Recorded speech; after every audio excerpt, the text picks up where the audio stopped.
Okay, we're recording.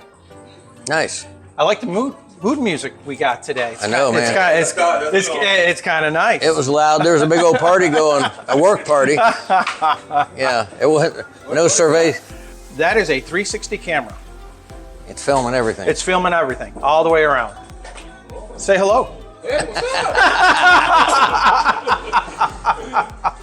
You do any reggae? Start busting out.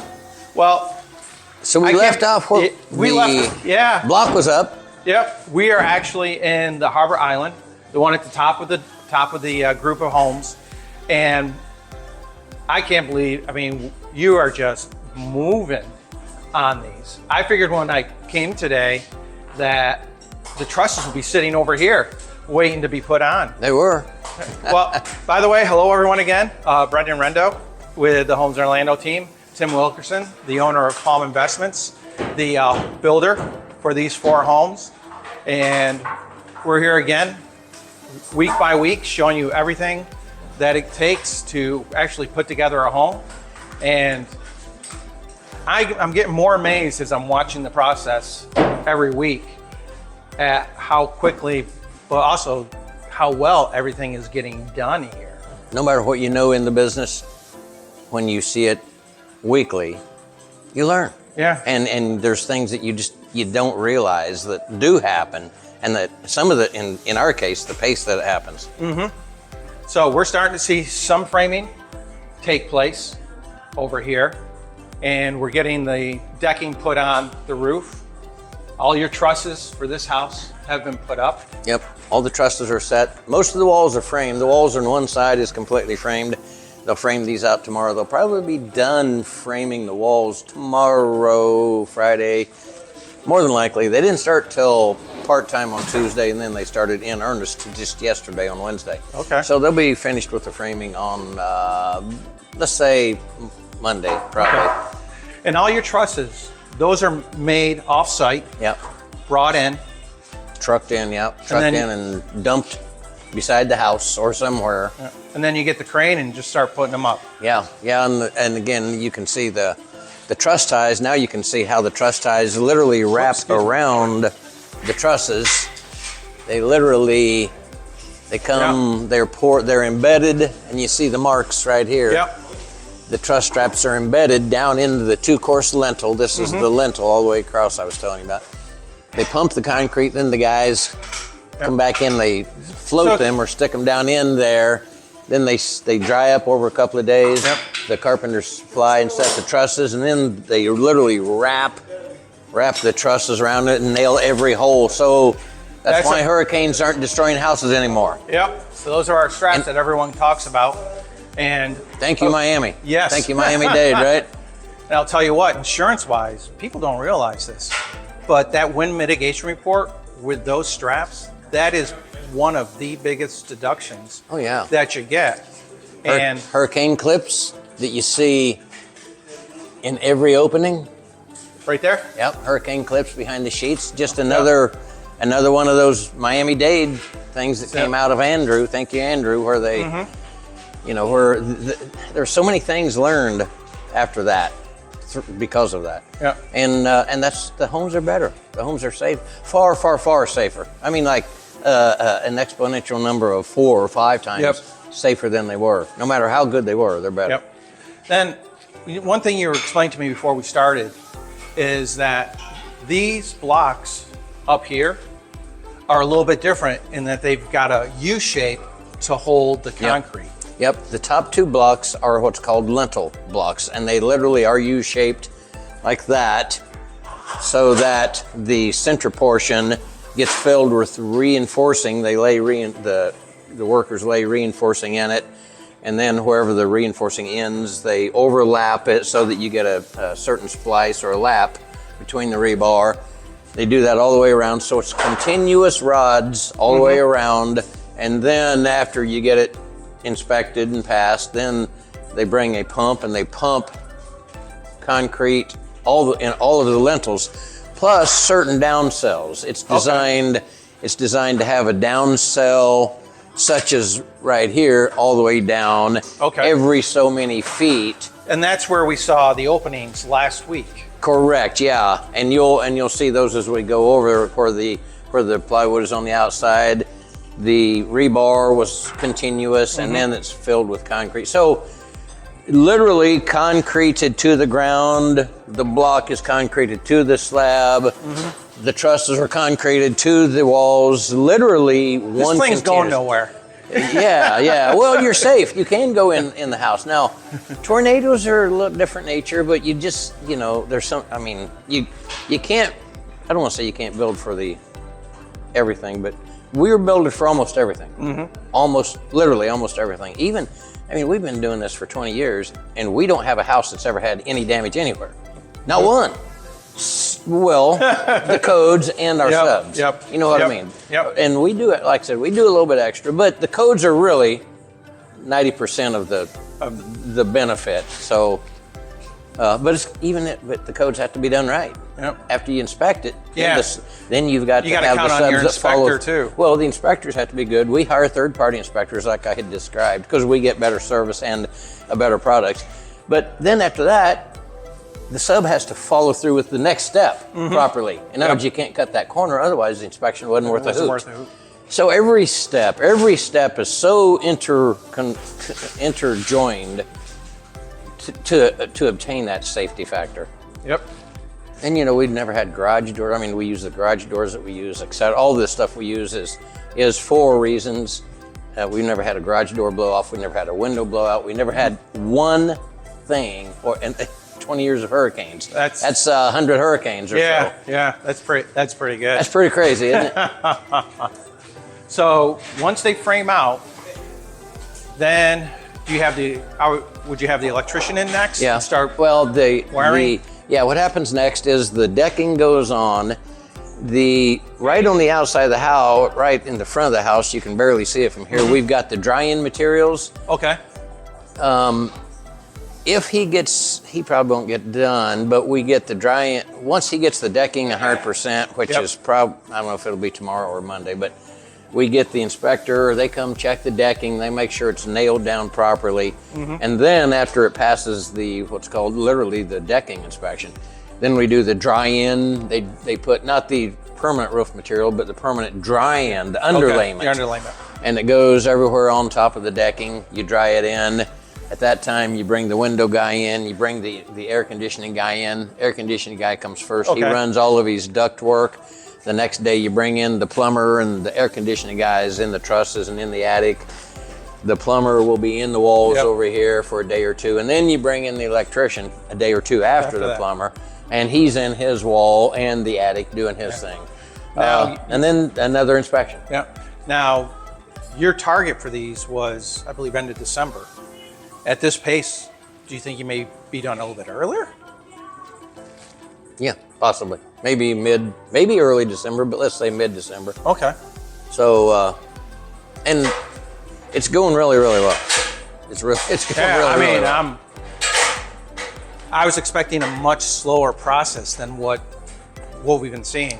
We're a framing crew. We've been keeping him busy for a while, and he works for us now. Okay. He's seemingly, I mean, he hadn't went, and he hadn't left our jobs, so he's I don't want to say 100% for us. He's almost 100% for us. So he's going from one house to the next. We were going to get another framing crew, and as fast as they are, decided not to do it. Just give it to him. We know him. He does good work. Again, it's that known factor. Once you get a good sub, you don't want to. Yeah, we don't want to short him on his money. We want him to get all the work he can use, and he takes care of us. We take care of him. So the MEP guys, mechanical, electrical, plumbing guys. Then you do an inspection, and then by then the windows are in. We put the front door in. The sliding glass door will be in. The windows will be in. So by then it's an envelope that's dried in. It rains outside. You're fine inside. We're fine. Then, so after that inspection, we do insulation. It's a one-day installation on the interior. Then we do an inspection. And usually when we're doing the mechanical, electrical guys, we have the drywall brought in. It's staged to get ready. because once the insulation passes, then our drywall guy is drywall here. guys can Takes start. about a week, yeah. Okay. And then the insulation guy, when he finishes the inside, on our houses, I was telling you, this is one of the things that we do that I don't know of another builder that does it, but there's probably a couple. But it'd be probably the custom houses. Our insulator goes on the outside and drills holes in all the block, and he puts in what we call the core fill, the cell fill. Cell fill, So that's why where I live in my house, I've got $107, $106, $105, $110 Electric utility bill. Yeah. in the middle of July. Yeah, no kidding. I mean, literally how cool. Yes. Yeah. How cool and how inexpensive. That's why I repeat it. I love this stuff. I mean, how many other builders are saying, yeah, my house only has, $100 electrical bill. Yeah. I don't hear anyone else saying this stuff. Yeah. I mean, I got to tell you, I got a house built in '72, and you don't want to know what my electric bill was this month. Well, I've had those houses. I mean, before I built my own, I only built my own just a couple of years ago. So, yeah, I lived in other houses. I paid those $300, $400 bills, and was the whole time was saying, I can't wait till I build my own. Yep. Of course, I was building for everybody else, trying to afford to build my own. Yep. Well, let's go take a look at the other three, because they're coming along quite well too. Yes. These guys sure work hard. They are cranking. It is hot. These Yeah. guys work their tailpipe off. They are. I remember when I was young, I could do this. And it was hot, but it didn't really bother me. You get accustomed to it. Yep. And it's hot and you sweat, this, that, and the other. But at the end of the day, you're ready for that cerveza and stay out till the wee hours and wreak havoc. I can't do that anymore. No, well, that's why, yeah. Not only can't we don't choose to because we're wiser. So I'm trying to remember. This one had the slab last week, but we didn't have. I don't remember. I think they might have had the block up. Might have had the block up. Okay. But it wasn't pumped. Okay. As you see, it's been pumped now. We've got the hurricane straps that are embedded. Those are our straps up there. Yep, and if your camera can see it, it can see the concrete solid in the lentil, and that's literally what holds the trusses down, those straps embedded in the concrete. Okay. And then this is where pour it all the way down through. Yep, if that was easy, they're not easy to tear off, but yeah, if I took that off, you could see the concrete down in what you used to be able to see the void. Okay. The cavity with the rebar, now you would see solid concrete. Okay. And that's all tied to the roof, so the roof's not going anywhere. That's it. Foundation, slab, masonry, trusses. Yeah, and I think we did have the block in, but so what's happened here is we've done the layout for the trusses, got the lentil inspection, poured the lentils, the straps go in. And those are our trusses for this house right over there then. Yep, trusses are right there, and you can see we had it barricaded off so that nobody would fill the front yard, so the crane will be here next, I don't know, Tuesday, Wednesday. Okay. And then probably the following Monday over there. Yeah. We're doing about every 5 days. Just to show the trusses being put on. Yeah. That's interesting. Yeah, you would love it. And so here's part of what holds the garage doors that we talked about, even our garage doors. These are embedded in a cell fill all the way down. You can see where the concrete actually tries to seep out a little bit. Okay.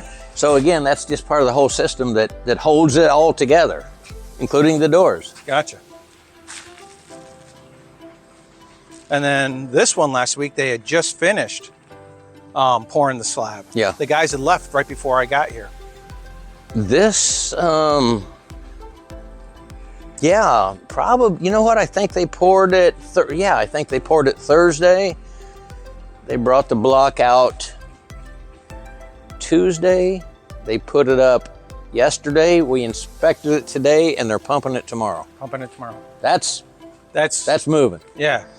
That's moving. It kills me when everybody talks about the house they had built took a year or 2 years.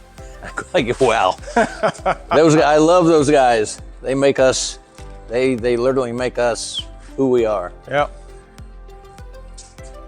Yep, so we got this one. Yep, this is not laid out yet, but I'll remind our framer that Benito to come over and lay this out, so when they pump it tomorrow, the strap, the guys know where to put the straps. Knows where to put the straps. Otherwise, it's poking hope.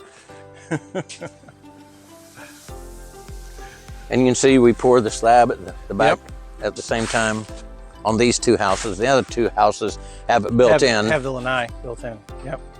Yep, and that slab was poured today. Okay. So we only And it's actually already settling up pretty good, isn't it? It will cure pretty well.